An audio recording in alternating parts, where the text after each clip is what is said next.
આજ રોજ બ્રાન્ચ 7 ગરડા સીઆરસી કક્ષાનું ગણિત વિજ્ઞાન પ્રદર્શન છે, જેમાં શ્રી રતનપર પ્રાથમિક શાળાની અમારી કૃતિ છે વોટર લેવલ એલાર્મ.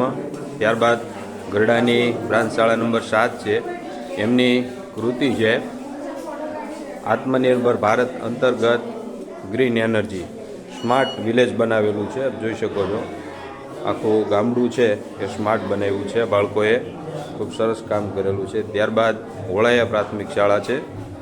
હોળાયા પ્રાથમિક શાળાએ ગ્રીન એનર્જીની અંદર મોબાઈલ ચાર્જર બનાવેલું છે. જોઈ શકો છો કે સૂર્યપ્રકાશથી ચાર્જિંગ થાય તેવી પ્લેટ તૈયાર કરેલી છે.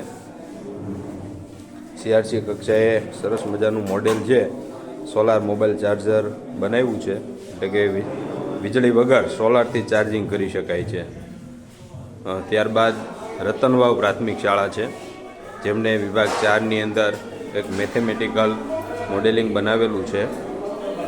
જોઈ શકો છો.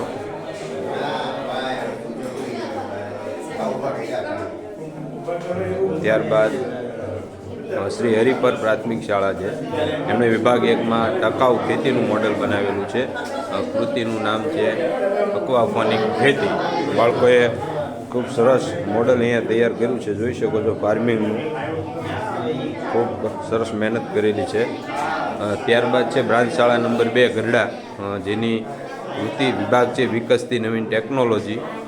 પ્રોજેક્ટ છે એન્ટી સુસાઇડ ફેન આત્મહત્યા નિવારણ પંખો. બાળકોએ આત્મનિવારણ દૂર કરતો પંખો બનાવેલો છે. ત્યારબાદ છે વિભાગ 4ની અંદર ગોરડકા પ્રાથમિક શાળા ગાણિતિક મોડેલ બનાવેલું છે, કેલેન્ડર અને આંકડાકીય કોયડો. આ બંને વૈજ્ઞાનિકો છે આંકડાકીય કોયડા છે એ આપણને ઉકેલી આપે છે. સરસ પ્રયત્ન છે.